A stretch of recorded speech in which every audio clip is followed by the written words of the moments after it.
Sampai dengan bulan Oktober tahun 2021 ini, Kementerian Kominfo juga telah menerima sebanyak 5.327 laporan rekening yang digunakan untuk penipuan terkait dengan fintech atau pinjaman online.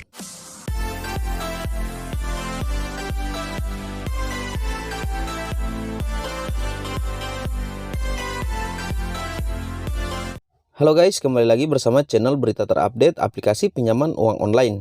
Berita kali ini sepenuhnya saya kutip dari antaranews.com. Pertanggal Jumat 29 Oktober 2021. Dengan judul artikel berita kita kali ini ialah Menkominfo tutup akses 4.906 pinjaman online ilegal. Nah teman-teman, simak berita ini sampai habis agar supaya teman-teman bisa memahami dan tidak salah paham.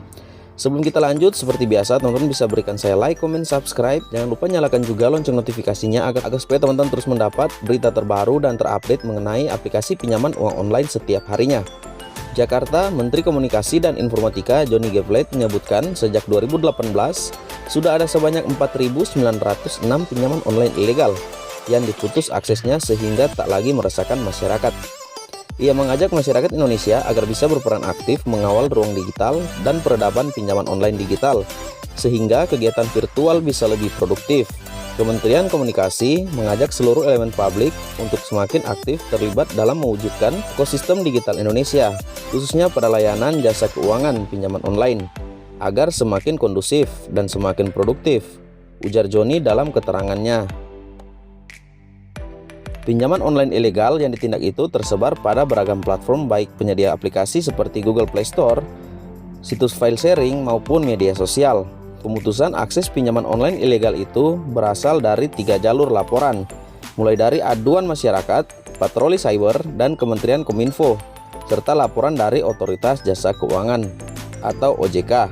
Menurut Johnny, setelah hasil penemuan dikumpulkan, langkah selanjutnya disampaikan kepada pihak OJK atau Otoritas Jasa Keuangan untuk dilakukan verifikasi sebelum diambil tindakan lebih lanjut dengan pemutusan akses oleh Kementerian Kominfo.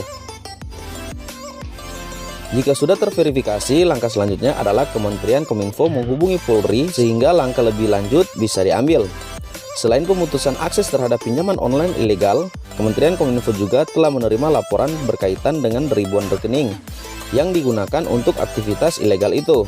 Sampai dengan bulan Oktober tahun 2021 ini, Kementerian Kominfo juga telah menerima sebanyak 5.327 laporan rekening yang digunakan untuk penipuan terkait dengan fintech atau pinjaman online. Laporan tersebut menyusun database daftar hitam sebanyak 400.000 rekening yang dikumpulkan oleh Kominfo melalui platform cekrekening.id, ujarnya.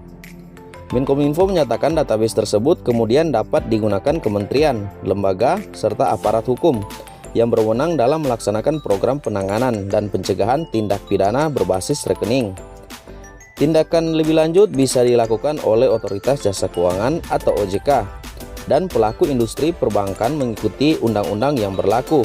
Guna menjaga ruang digital tetap produktif, Menkominfo menghimbau kepada masyarakat untuk semakin bijak dalam memilih produk dan penyedia jasa keuangan termasuk pinjaman uang online.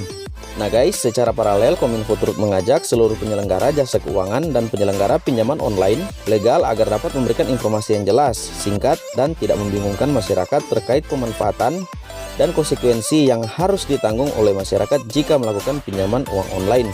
Jelas Johnny.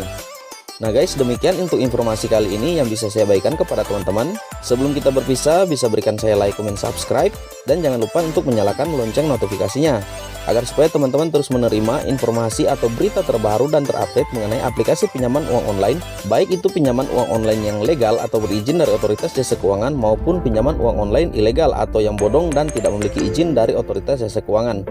Terima kasih dan sampai kita berjumpa pada video saya selanjutnya.